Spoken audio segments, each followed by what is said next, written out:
Hello everybody, it's vanburman here. Welcome to my Steam Deck video. This is going to be the Fortnight on Steam Deck video. And yeah, don't think I've got too much to say, to be honest with you.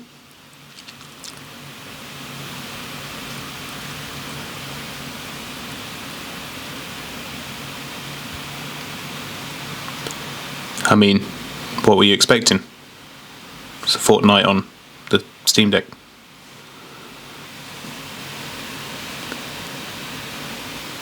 Although it doesn't actually work. So, yeah. Luckily, however, my impressions of the Steam Deck after a fortnight are completely different. I'm not too fussed that Fortnite doesn't work natively on Linux. I don't think that's, or on the Steam Deck, I don't think that's a surprise to anybody. I hope not, anyway. Hopefully you enjoyed that little gag. But no, going through it specifically, we will touch on a few things. Some stuff I really like, some stuff I think needs a bit more work on. So one of the things that I have actually quite enjoyed using, although I don't necessarily have the best use case for it in my setup, but I really enjoy the desktop. I've been having a good play around with getting some stuff working, and even a relative novice as myself at Linux can get a lot of things working, although apparently not particularly well. Looking at that widget being over there, it doesn't seem to like changing the desktop size and stuff doesn't necessarily seem to go down too well. But look, there's updates in the Discover store, so all the different bits I've installed have got updates for them, which is quite nice. It gives you a prompt to do it. I know that might seem as though taking it for granted, but from what I gather, that's not always necessarily been the case on some Linux distros. And I actually really like the desktop experience. I have been having a bit more of a play around with it in the last week. I've managed to get OBS installed, although not actually doing anything with that. I've also used this great app called Warpinator to move files from my Windows desktop to the Steam Deck. Like, really quick as well, and really efficient, and straight into my downloads folder. Won't mention what files I've been working with, but, you know, some of them are fairly big, like 7 or 8 gigabytes, and move over in a matter of minutes. Really good, actually.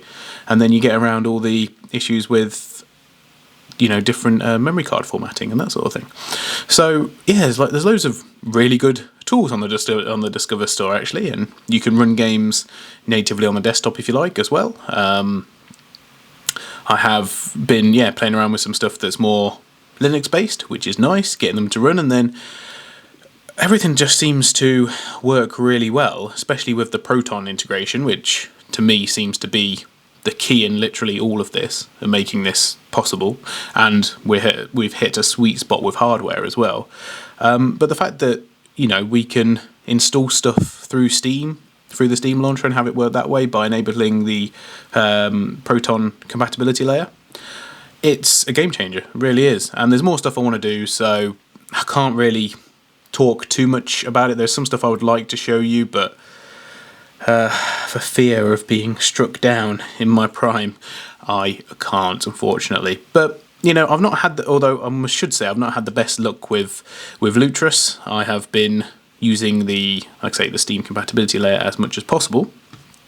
But more than that, I've been using the Steam OS more than anything else. And I actually found it really good. Been playing some more Football Manager on it since I made the videos. That's been really good. Been hooked up a mouse and keyboard to it via Bluetooth, and then been playing using desktop through my capture card. That works flawlessly. I've actually had no issues, which is a bit of a surprise, you know, because most of my peripherals are Logitech, and they're supposed to be plug and play, obviously, but they work without any of the additional drivers or anything, just the Bluetooth ones. And obviously I managed to get the Epic Games Store launcher running through SteamOS, which the irony is not lost on me. I did try to get Chivalry 2 installed, but unfortunately that won't boot. I also have these as well, but I can't talk about them. I would like to. I haven't tried any other emulation yet. I know we've obviously got RetroArch, which is quite nice, which is obviously a native Steam program. So that's quite good. But I'm obviously well aware of how that works. I've set stuff up on Raspberry Pis for that sort of thing before.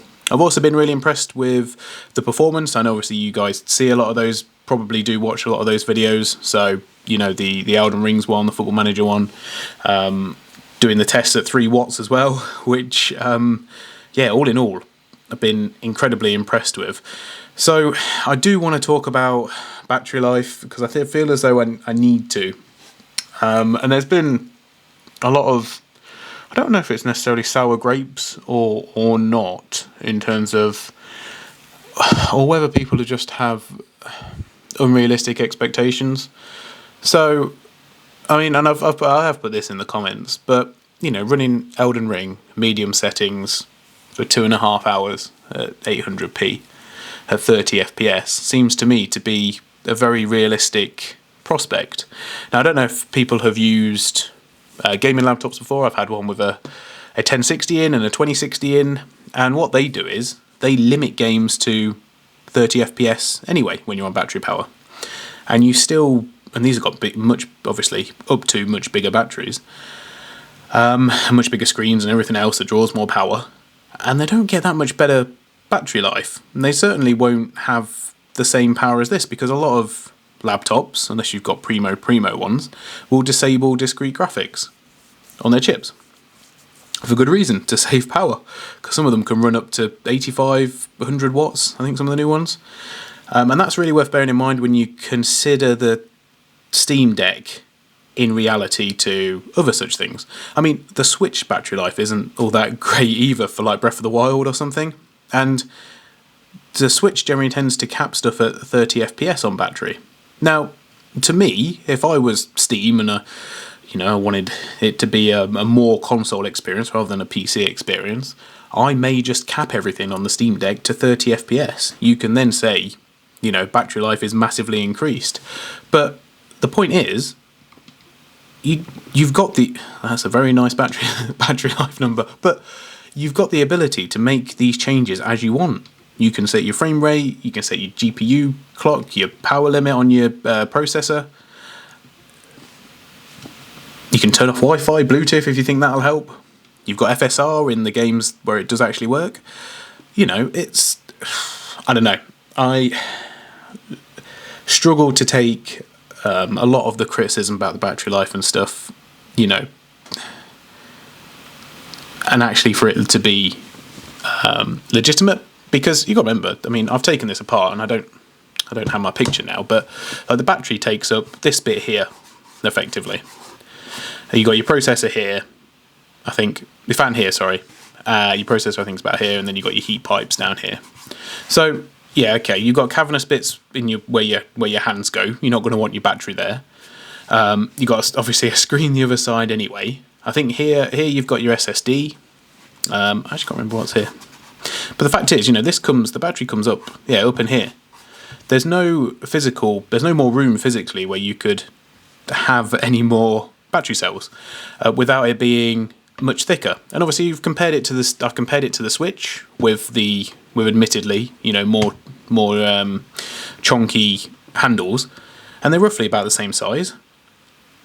You know, a little bit thicker, a little bit wider, but I don't know what people are necessarily expecting. I mean, the comparison between the Steam Deck and the Switch is rather moot anyway. But I did just want to address that this week, because that's some of the stuff I've had cropping up more and more in the comments. And I think, quite frankly, I think it's a little bit unfair to the Steam Deck, because you've got the options, you know, to play games as you want. You've also got, you know, far more options. We've just spoke about the Switch. There's far more options on there as well. You know, if like me you also own a Switch, but you would maybe rather play it on the Steam Deck. I don't know. It boggles the mind, because the opportunities and the potential of this is not limitless, but I was about to say limitless actually, is grand in comparison. You know, a couple of comments I've had also around if you could use this, take this to a LAN party with a monitor and a I guess a dock and an external external mouse and keyboard. I mean, yeah, seems more than possible. But obviously, you'd have to test that out. So I don't know. It's one of those. The more I use it, the more I really enjoy it. And I've been thinking for the longest time that I'm really looking forward to when Linus brings out his video where he has used it for a month. I know he has said that he's not done much stuff on the desktop, but I think that might be a good indication of actually how good this deck is. And I don't know. For what it is, I think it's difficult to pass up. A lot of people have been talking about a second Steam Deck. I mean, realistically, what are we going to get? We might get maybe... I guess you would want RDNA 3, wouldn't you? And you might get 6 cores, 12 threads, but we're GPU bound as it is.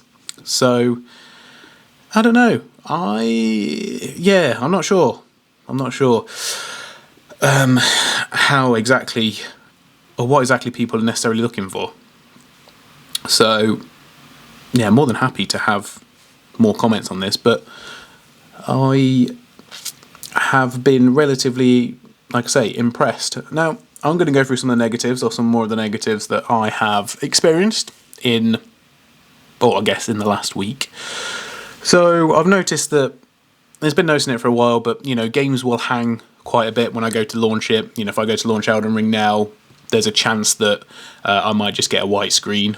I'll have to exit it and go back in. I'm not sure what causes it. It happens like, I don't know, 1 in 3 times.